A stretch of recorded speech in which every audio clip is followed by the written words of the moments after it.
بسم اللہ الرحمن الرحیم۔ فرزدق ایک شاعر کا نام ہے۔ شاعر آزاد ہی ہوتے ہیں۔ عام طور پر اس زمانے کا آزاد سے آزاد آدمی بھی آج کی بڑے قطب غوث کے بھی اونچا درجہ رکھتا ہے۔ فرزدق بیوی کے جنازے میں شریک ہے۔ حسن بصری رحمۃ اللہ علیہ بھی آئے ہوئے ہیں۔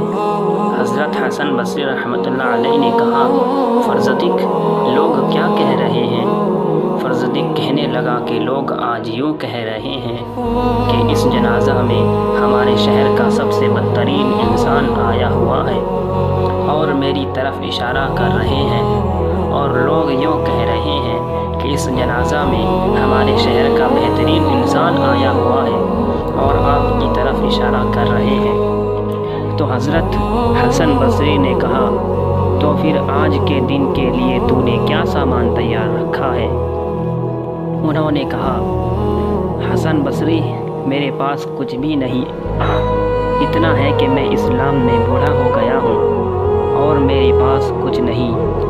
میرے پاس اسلام کا بڑھاپا ہے اور میرے پاس کچھ نہیں۔ جب انتقال ہوا، خواب میں ایک آدمی کو ملا تو اس نے پوچھا کہ تیرے ساتھ کیا سلوک ہوا؟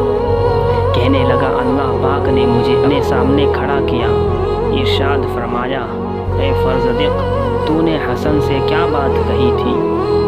یاد ہے تجھے؟ میں نے کہا، یا اللہ یاد ہے۔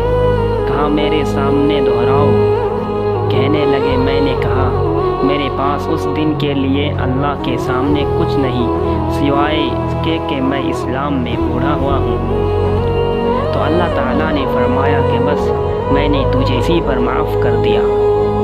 احیاء العلوم میں لکھا ہے کہ فرزدق اپنی بیوی کی قبر کے پاس جا کر شعر پڑھا کرتا تھا، جس کا ترجمہ یہ ہے، یا اللہ اگر تو نے مجھے معاف نہ کر دیا تو قبر کے علاوہ قبر سے زیادہ تنگ جگہ اور بھڑکنے والی آگ کا مجھے خوف ہے۔ قیامت کے دن جب ایک بہت ہی سخت مزاج کھینچنے والا اور ہانکنے والا فرزدق کو لے چلے گا، اولاد آدم میں سے جو شخص جہنم کی طرف گردن میں توق پہنے ہوئے روسیاں ہو کر جائے گا،